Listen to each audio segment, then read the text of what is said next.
الحسن فاض على غصون الباني والكون أطرب بالشدى المزدان للنور نسعى نرتجي من ربنا تلك الأجور بنعمات وجنان في رونق بالحب نرسم نوره نسعى لنكتب قصة الإيمان.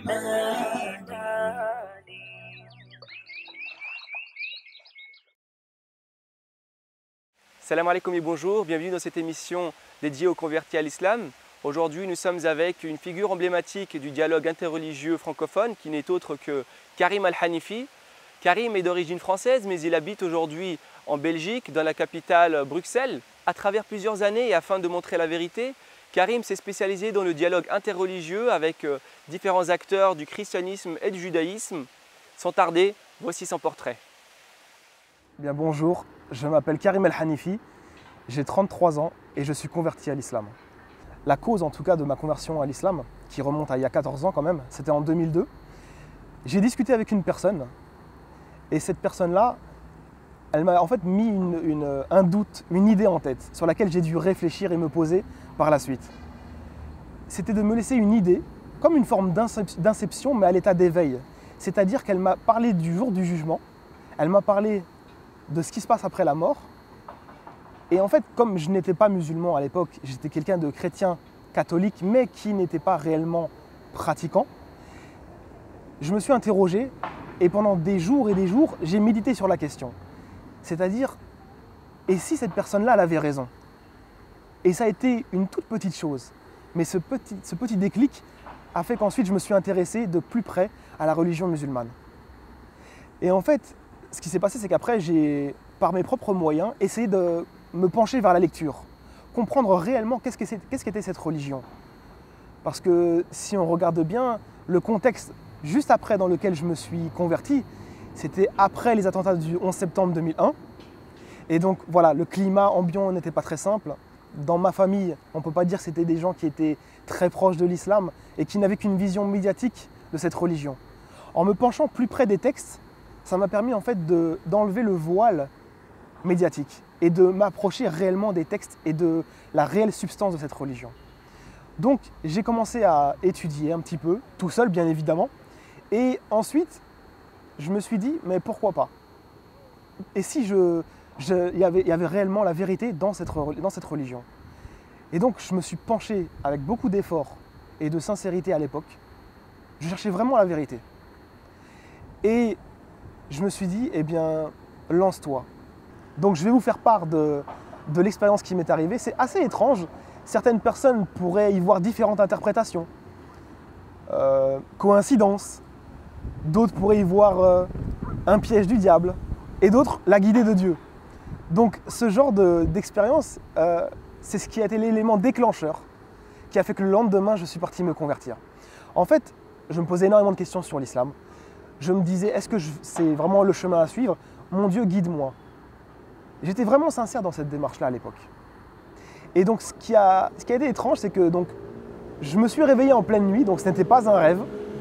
Je me suis réveillé en pleine nuit et donc, le lampadaire qui éclaire ma chambre, qui était à l'extérieur et qui habituellement éclaire la chambre là où je suis, ainsi que l'immeuble dans lequel j'habite, il était éteint. Mais je n'ai pas fait attention parce que j'étais à l'état d'éveil. Je suis parti boire un petit peu d'eau. Et donc en fait, quand je me suis recouché, je me suis dit, il serait peut-être temps que j'aille me convertir à l'islam. Et je jure devant Dieu qu'au moment où j'ai terminé ma phrase, le lampadaire s'est rallumé. C'est ça qui a fait que le lendemain, je suis parti me convertir. Comme je l'ai dit, certains pourraient dire coïncidence. Maintenant, coïncidence lorsque le lampadaire n'est jamais éteint, lorsqu'il marche tout le temps, qu'il s'éteint lorsque tu te réveilles, et qu'ensuite, au moment où tu décides de te convertir, il y a comme, pour ma part, j'ai trouvé un signe de Dieu, et qu'il se rallume. J'ai trouvé ça merveilleux et c'est ce qui a déclenché ma conversion à l'islam le lendemain. Je suis parti à la mosquée.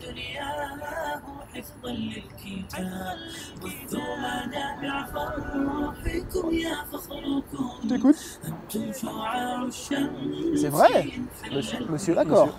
فلتخبروا من بعدكم من زاركم أن العطايا حفظ أين واكتساب فمبارك طبتم وطاب غراسكم ودعتم خير المراتع باحتساب فلتخبروا من بعدكم من زاركم أن العطايا حفظ أين واكتساب فمبارك طبتم وطاب غراسكم ودعتم خير. La réaction familiale a été, on va dire, divergente. Ma mère a eu pas mal de mal, mais avec le temps, elle a compris et surtout elle a vu que ça a fait de moi une meilleure personne dans le comportement. Le reste de ma famille a été... J'ai été étonné en fait. Ils ont été très acceptants de la décision. Et pour eux, à partir du moment où je trouvais mon bonheur à l'intérieur, il n'y avait pas de problème par rapport à ça. Donc après ma conversion en fait, donc le lendemain de mon expérience personnelle, ce qui m'a frappé en fait, c'est la fraternité que j'ai retrouvée en fait à la mosquée.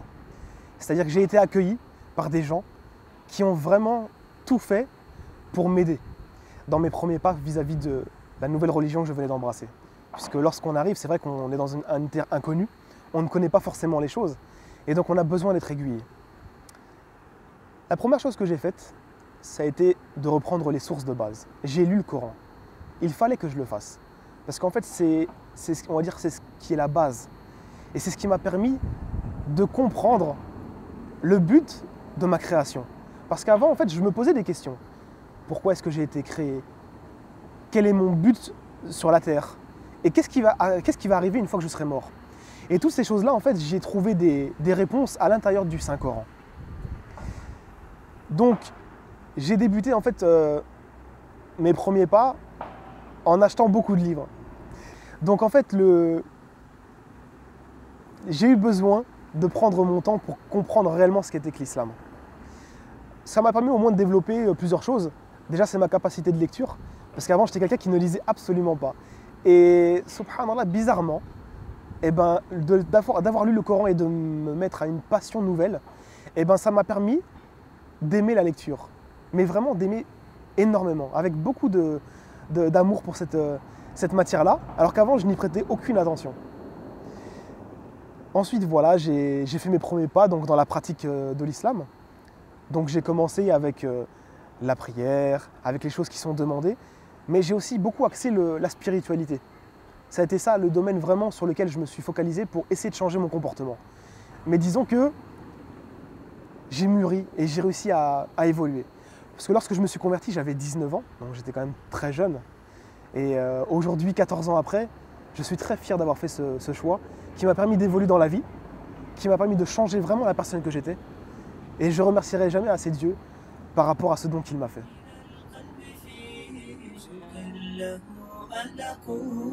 لطف تسوق حكاية الوفاء إلى عزيزة النفس يحكي نورها الأفق لطف تسوق حكاية الوفاء إلى عزيزة النفس. Et certes, vous entendrez de la part de ceux à qui le livre a été donné avant vous et de la part des associateurs beaucoup de propos désagréables. Mais si vous êtes endurant et pieux, voilà bien là la meilleure résolution à prendre. Alors pour moi, mon véritable refuge, il se retrouve dans les livres. Déjà, c'est très fort, mais j'aime vraiment énormément lire en fait le Coran. Le Coran, en fait, le fait de pouvoir l'étudier, ça me permet toujours d'avoir une connexion avec Dieu en fait, puisque pour nous c'est sa parole. Après, le fait que voilà, j'étudie la science quotidiennement, de manière journalière aussi, donc ça me permet aussi toujours d'être versé dans l'aspect de l'adoration. Le fait de faire des prières surérogatoires, le fait de faire des jeûnes parfois, le fait de faire beaucoup d'actes d'adoration que chaque musulman généralement doit faire, ça permet en fait toujours de rester stable et de rester au bon niveau. Si je devais m'adresser aux non-musulmans sur ce que nous sommes, je dirais qu'il y a énormément de désinformation sur l'islam et que le fait de se rapprocher des musulmans pour pouvoir voir directement avec eux, au niveau de leur religion, cela permettrait qu'ils effacent un voile qui nous sépare. Cette chose-là, en fait, elle permet de délier les langues, de faire du rapprochement et d'avoir un contact permanent qui nous permet voilà, d'éclaircir certains points que les gens connaissent de manière médiatique ou autre. Bien évidemment, dans chaque religion, c'est ce qui se passe, c'est une réalité. Chaque fois que quelqu'un se convertit, il a l'impression d'être une personne nouvelle. On va dans chez les chrétiens, ça fera le même effet. Mais ce qui s'est passé, moi, quand je suis pas rentré dans l'islam, c'est que, en plus d'avoir ce changement comportemental, eh ben, j'ai vraiment développé En fait, ce qui s'est passé, c'est que j'ai développé en fait un côté voilà, humain que je n'avais pas auparavant. Ça veut dire que voilà, avant j'étais très solitaire, j'aimais voilà, des choses que je n'avais... Enfin, quand je suis rentré en islam, j'ai aimé des choses dont je n'avais vraiment aucun intérêt auparavant. La nature, voilà, les études, une chose que j'ai vraiment, quand j'étais plus jeune, je n'ai pas vraiment aimé. Et c'est tout ce changement-là qui a fait de moi une nouvelle personne. Et cette nouvelle personne-là, eh ben, c'est la personne qui se présente devant vous 15 ans après sa conversion et qui n'a toujours pas changé, sauf peut-être un petit peu l'aspect extérieur, c'est-à-dire qu'on a une petite barbe supplémentaire, etc. Mais en soi, je suis toujours le même. C'est-à-dire que j'ai toujours les mêmes caractéristiques au niveau de l'aspect intérieur. J'essaie d'être le mieux possible avec les autres. Et bref, ensuite, il y a eu une autre étape de ma vie. Qu'est-ce qui s'est passé? C'est que je m'y attendais vraiment pas du tout. Je suis rentré un jour en fait, dans une librairie islamique et je suis tombé sur une cassette dont je ne m'attendais vraiment pas. Surtout quant à son contenu. Pourquoi? Parce que ce n'était pas un domaine qui m'intéressait. Je suis tombé sur une cassette de Ahmed Didat. C'est un prédicateur interreligieux qui est très connu. Et en fait, il y avait marqué en fait, sur le titre de la cassette, donc c'était quand même en 2004 si ma mémoire est bonne, il y avait marqué en fait « La Bible est-elle la parole de Dieu ?» Et je sais pas, je me suis laissé convaincre et puis je l'ai acheté. Et quand je suis rentré chez moi, et ben là en fait après ma conversion qui était la première étape, on va dire explosive de ma nouvelle personnalité, et bien ça a été cette étape-là. J'ai mis la cassette et à la fin de cet épisode-là, et ben je me suis dit ça y est, c'est exactement ce que je veux faire. J'avais envie d'appeler les autres à l'islam. Le bonheur que j'avais ressenti moi-même en fait en embrassant l'islam, je voulais absolument le partager avec d'autres personnes. Et ce qui s'est passé, c'est que j'ai commencé justement à apprendre en fait ce qu'on appelle la matière interreligieuse, donc les religions comparées. Et bien voilà, 13 ans après, je suis toujours dedans. Et j'essaie de faire mon maximum pour que les gens connaissent l'islam. Pourquoi? Parce que malheureusement, on ne le connaît qu'à travers les médias et on ne sait pas vraiment ce qu'est l'islam. Et on essaie de le partager un maximum.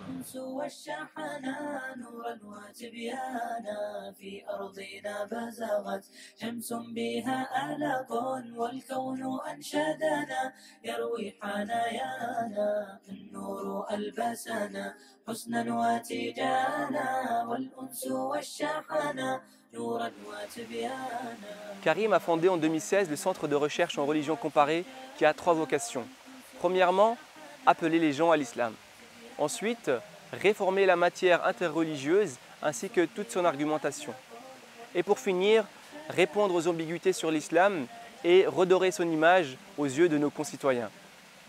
Voilà, c'est terminé pour aujourd'hui. À très bientôt, Inch'Allah, pour un prochain épisode d'Allah m'a guidé.